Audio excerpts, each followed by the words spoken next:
Bonjour, aujourd'hui je vous fais un petit tutoriel pas à pas en vidéo pour vous montrer un petit peu la possibilité de mise en page sur un document. Je vous ai donné cet exercice la dernière fois que nous nous sommes vus et je me suis aperçu que ce n'était pas forcément très évident. Donc aujourd'hui nous allons travailler sur OpenOffice. Pour cela, nous double-cliquons sur l'icône OpenOffice puis sur Texte qui est le traitement de texte de OpenOffice. Donc, apparaît une page vierge dans OpenOffice et sur la droite apparaissent les propriétés qui vont nous permettre de modifier notre texte. Si elles n'apparaissent pas, donc je vous montre, si ces propriétés n'apparaissent pas, vous pouvez les faire apparaître tout simplement en cliquant sur cette icône propriétés. Maintenant, nous allons aller chercher notre document. Donc, ouvrir et choisir le document qui nous intéresse. Donc ici, celui-ci. Chez vous, il peut très bien se trouver soit dans Documents, soit dans Téléchargement, dans un dossier normalement appelé Exercice Sophie ou autre que vous aurez déterminé quand je vous ai donné votre document. Donc nous allons ici choisir celui qui est sur le bureau, que j'ai placé là pour plus de simplicité. Comme vous pouvez le constater, ce document se présente sous une forme de bloc, sans espacement, sans rien, uniquement des mots tapés à la suite. Nous allons donc le mettre en page afin d'obtenir un document comme celui-ci, qui a lui une mise en page un peu plus intéressante et un peu plus travaillée. Pour cela, donc, nous allons revenir sur notre premier document et commencer à le travailler. La première chose à faire est changer la police. La police, c'est le style d'écriture en fait que nous allons utiliser pour notre document. Donc nous allons changer et la police et la taille de cette police. Pour commencer, nous positionnons notre souris en début de texte, donc ici.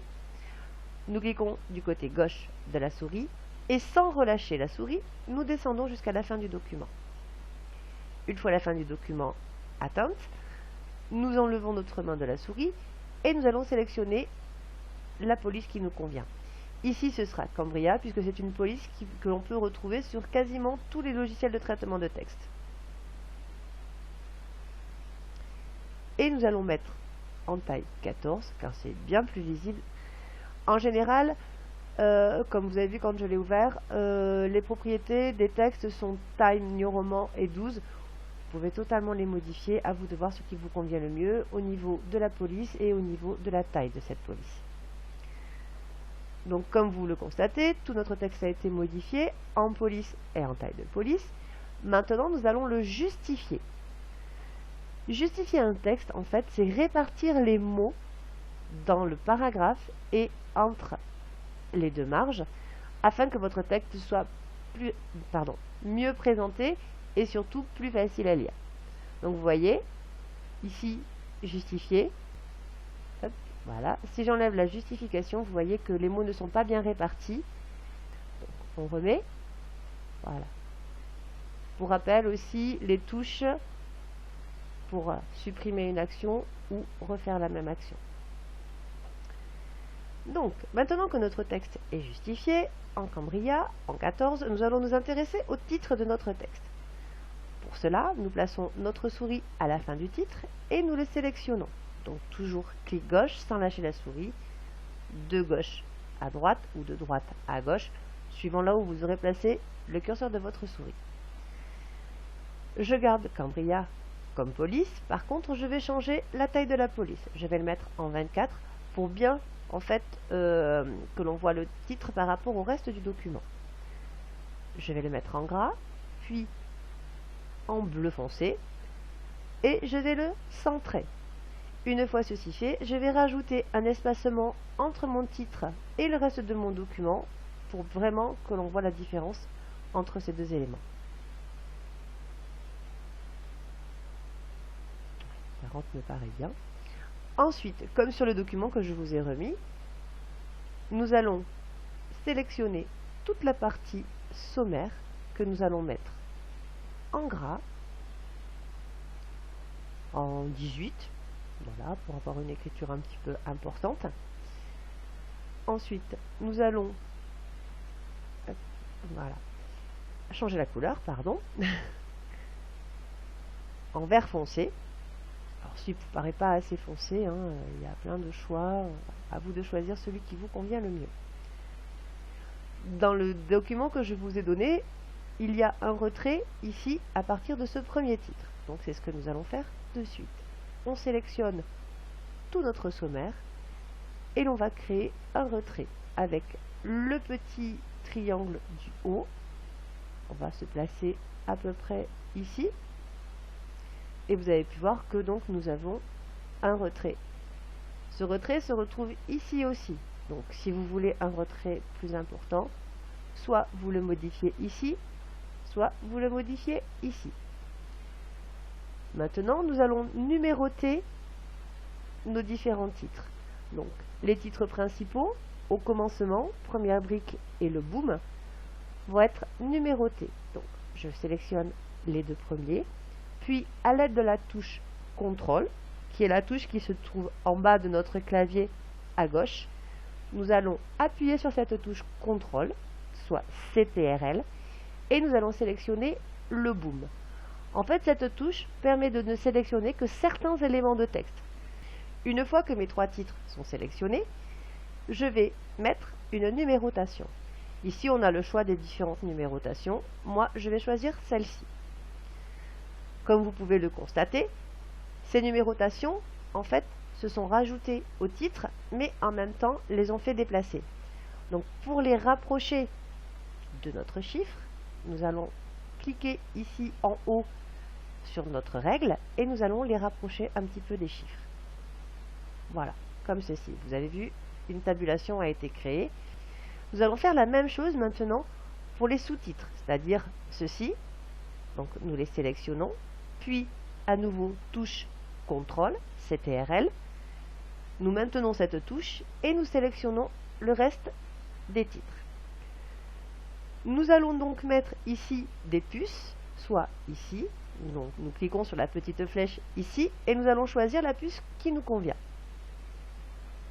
Ici, nous avons choisi donc de rajouter cette flèche. Nous allons aussi modifier l'emplacement, puisque sur notre document final, les flèches ici se trouvent à peu près à la hauteur des premières lettres de nos titres principaux. On pousse un petit peu tout ça, à peu près. Hop.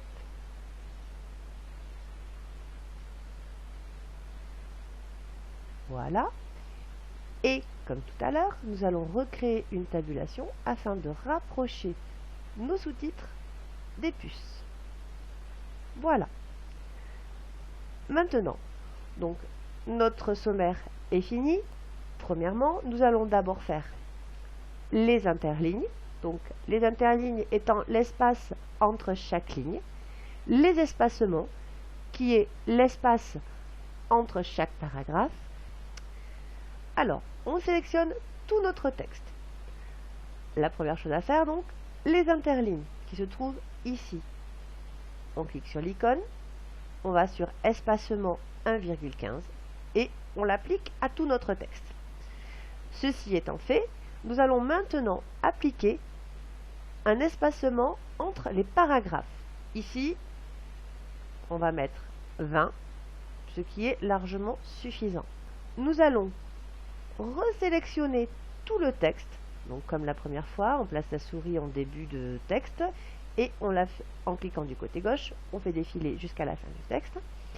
Je me place ici, donc je vais remonter en fait au début de mon texte pour essayer de me placer à peu près au niveau de ce que l'on a ici. Et je vais sélectionner ici le petit triangle de mon sablier et je vais déplacer le tout jusqu'à à peu près ce titre-là. Donc vous voyez, tout mon document s'est mis en page automatiquement, puisque j'avais sélectionné la totalité du reste du document. Ici, en fait, il n'y a pas beaucoup d'espace entre la fin du sommaire et le début du reste du document. Donc, je vais créer, juste à partir de cette ligne-là, un espacement au-dessus de mon paragraphe. Donc, ici, comme ça, on fait bien la différence entre notre sommaire et le début de notre texte. Je peux même mettre un petit peu plus, voilà, pour que ce soit bien déterminé. Maintenant, nous allons recréer notre numérotation sur tous nos titres principaux. Je commence donc en sélectionnant au commencement, puis je descends dans mon texte, je vais choisir première brique. Donc pour pouvoir sélectionner tous les titres, comme pour la première fois, je vais sur CTRL, je sélectionne mon deuxième titre et je descends. Alors, une fois que j'ai fini de sélectionner ce titre-là, je peux lâcher la touche CTRL et lâcher ma souris et mes deux titres sont toujours sélectionnés. Donc je vais descendre chercher le troisième titre qui est le boom. Donc ici. Donc je réappuie sur la touche CTRL et je sélectionne mon dernier titre. Ceci étant fait, je lâche tout. Donc la touche CTRL et ma souris. Et je vais retourner dans la numérotation pour numéroter mes titres principaux. Donc comme vous pouvez le constater, le boom est en numéro 3.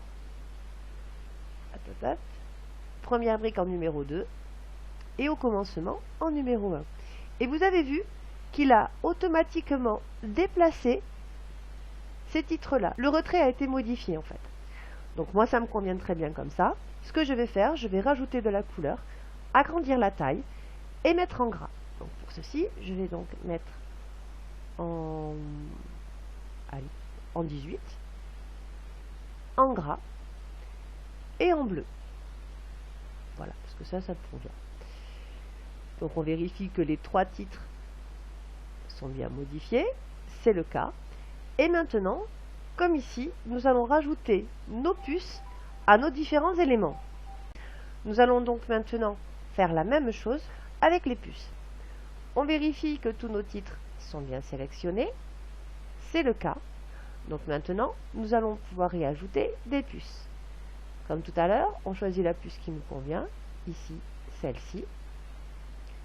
Voilà, vous pouvez voir que tous les titres sont toujours sélectionnés et que nos puces sont au niveau de notre retrait principal pour les premières lignes. Nos textes étant quand même un petit peu loin du reste du document, nous allons donc les rapprocher de notre puce. Ceci fait, nous allons pouvoir mettre en gras tous nos titres. En même temps, bien sûr. Voilà. Donc, ils sont sélectionnés. On a appuyé sur gras. Maintenant, tous nos titres étant encore sélectionnés, nous allons pouvoir leur mettre une taille un petit peu plus importante. C'est-à-dire ici 16.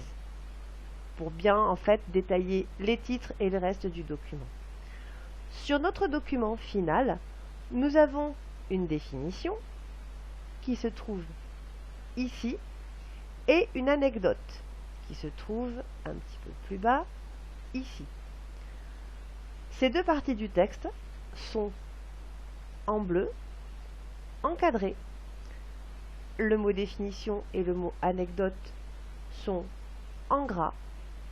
Et en plus, il y a un retrait à droite et à gauche. Nous sélectionnons donc cette partie du document, ce paragraphe, que nous allons remettre comme dans le document final.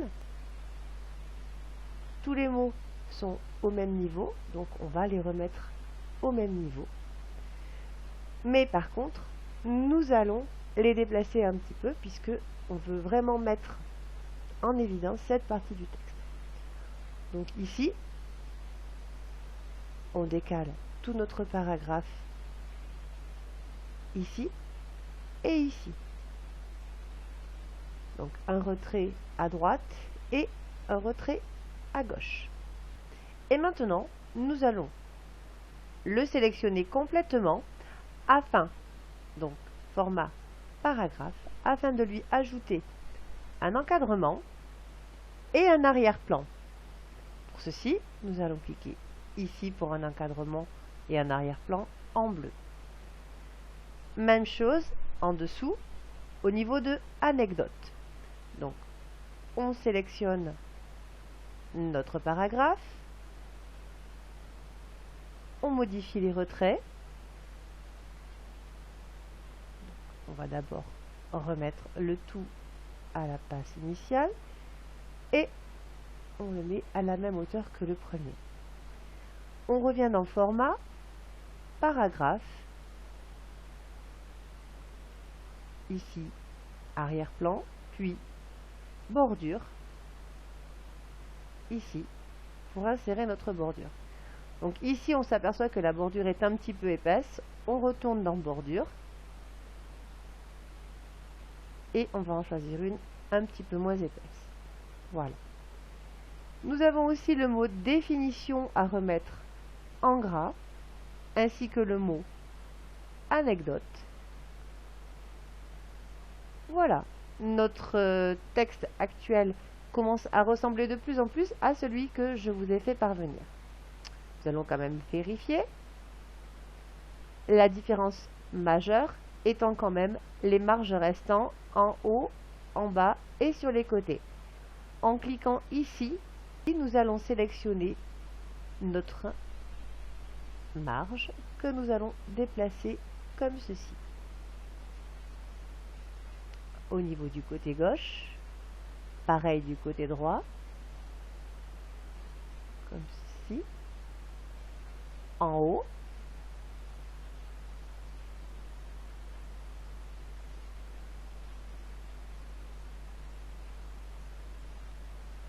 et aussi en bas.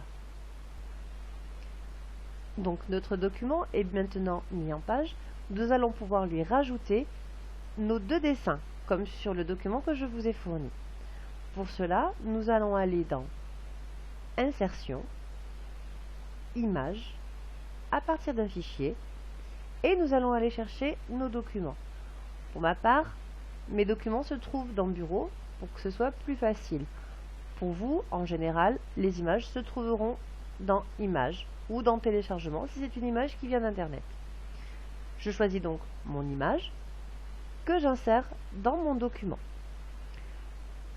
Elle se positionne un petit peu n'importe comment, mais ce n'est pas grave. Nous allons juste l'adapter à notre texte en cliquant à droite dessus, Adaptation du texte, renvoi dynamique à la page. Et nous allons pouvoir placer notre dessin. Même chose sur l'image du bas, donc Insertion, Image, à partir d'un fichier, et nous insérons notre deuxième image. Ici, notre image, nous voulons la modifier. Pour cela, deux solutions. Soit on clique sur l'image à droite et on va dans Image, et là, on peut modifier la taille et l'aspect de notre image. Soit tout simplement, dans l'image, on clique deux fois à gauche sur cette image pour ouvrir la fenêtre que nous venons de fermer. Ici, nous avons envie donc de modifier notre image, de la raccourcir un petit peu en haut, sur les côtés et en bas. C'est ce que nous allons faire maintenant. Pour modifier, on va donc rogner cette image en commençant par le haut. Comme vous pouvez vous en apercevoir, la ligne est descendue et tout ce qu'il y aura au-dessus sera supprimé.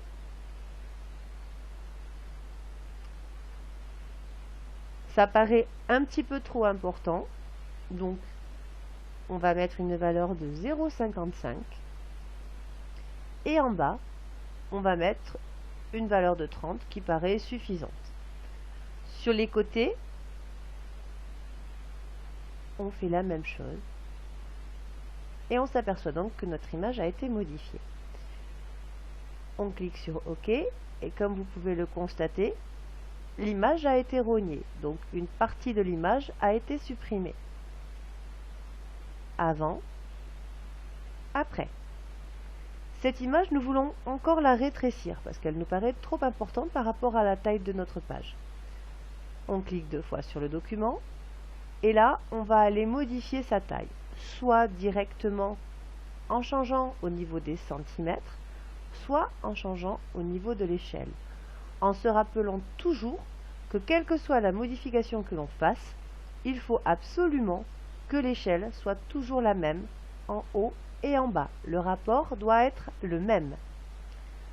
Pour cela, nous allons donc modifier la largeur pas forcément en centimètres, mais en pourcentage. Nous allons mettre 90%. Idem sur la hauteur, 90%. Comme je viens de vous l'expliquer, le rapport largeur-hauteur doit être toujours le même pour que notre image ne soit pas disproportionnée. OK. Donc, avant, après. Avant qu'elle ait été rognée, après qu'elle ait été rognée, après qu'elle ait été redimensionnée. Notre document correspond assez bien au document que je vous ai fourni. Donc maintenant, nous allons l'enregistrer. Pour cela, il y a deux possibilités. Soit on clique ici sur la disquette bleue enregistrer pour enregistrer notre document. Soit on peut cliquer sur enregistrer sous pour renommer notre document, puisque comme nous l'avons modifié et que nous voulons garder quand même l'original, on le renomme en l'appelant avec son titre plus un 1 ou un A. Comme ça me permet de le repérer rapidement. Enregistrer. Ce document-là est donc enregistré. Nous allons quand même vérifier qu'il correspond bien à ce que nous souhaitions faire. Et nous allons pour cela aller dans Aperçu. Dans Aperçu, nous avons plusieurs possibilités. Soit faire glisser notre ascenseur pour vérifier que toutes nos pages correspondent. Soit avec la molette, la faire tourner pour que nous puissions aller voir en haut jusqu'en bas ce qui se passe dans le document et savoir si l'on est content du résultat. Mais nous pouvons tout aussi bien afficher plusieurs pages en même temps, sachant que notre document fait 5 pages, comme c'est précisé ici. Nous pouvons très bien afficher ces 5 pages ici. Ça donne une vue d'ensemble de nos documents. Donc on peut voir si nos marges sont respectées, si ce que nous souhaitions faire au départ a été respecté. Notre document paraît bien, donc nous allons fermer l'aperçu. L'enregistrement ayant été fait, nous n'avons pas besoin d'y revenir. Et nous pouvons maintenant imprimer ce document. Pour cela, plusieurs possibilités. La plus simple, cliquez ici sur l'icône. Vous n'aurez aucun choix de réglage et votre document sera imprimé en version standard. Si vous souhaitez apporter des modifications au niveau de l'impression, nous pouvons aussi passer par Fichier, Imprimer. Donc comme vous pouvez le constater, un aperçu de notre document est présent ici. On peut aller voir toutes les pages. On peut aussi choisir les pages que l'on veut imprimer, soit toutes les pages, soit uniquement les pages que l'on aura désiré imprimer. Maintenant, nous allons entrer dans les propriétés de l'imprimante. Les propriétés de mon imprimante se présentent comme ceci. Les vôtres ne seront pas forcément les mêmes, mais on y retrouve en général les mêmes informations. Les informations principales étant la couleur ou le niveau de gris. Si vous souhaitez imprimer votre document en couleur, aucun problème. Il vous sera proposé la couleur ou le niveau de gris. Le niveau de gris vous permet d'économiser un petit peu vos cartouches couleurs. En général, quand on souhaite imprimer un brouillon pour être sûr de l'aspect visuel de son document, on choisit niveau de gris et brouillon. Votre document sortira rapidement avec des couleurs très claires et en niveau de gris. Donc, il sera utilisé beaucoup moins d'encre. Si vous souhaitez pouvoir montrer ce document à tout le monde, en fait, une petite présentation d'un document à des amis ou à la famille, vous pouvez choisir le côté standard. Si ce document a un objectif professionnel, autant le sortir en version supérieure. C'est-à-dire que si vous avez des photos ou des schémas ou des documents que vous devez sortir en bonne qualité pour le montrer à d'autres professionnels, je vous conseille quand même de prendre la qualité supérieure. Nous allons rester en brouillon et en niveau de gris, puisqu'en fait nous allons l'imprimer uniquement pour savoir si ce document est conforme à ce que l'on en attendait. Si tout me convient, je peux alors aller dans OK et je peux lancer l'impression. Je ne le ferai pas puisque je n'ai pas besoin de l'impression de ce document. Donc là, je vais dans Annuler. et je vais sortir donc de l'aperçu de l'impression. Voilà, ce petit tuto est terminé, j'espère qu'il vous sera utile. Si vous avez des questions, n'hésitez pas à me les poser, que ce soit sur le blog ou sur mon adresse mail que je vous ferai parvenir rapidement. À bientôt, au revoir.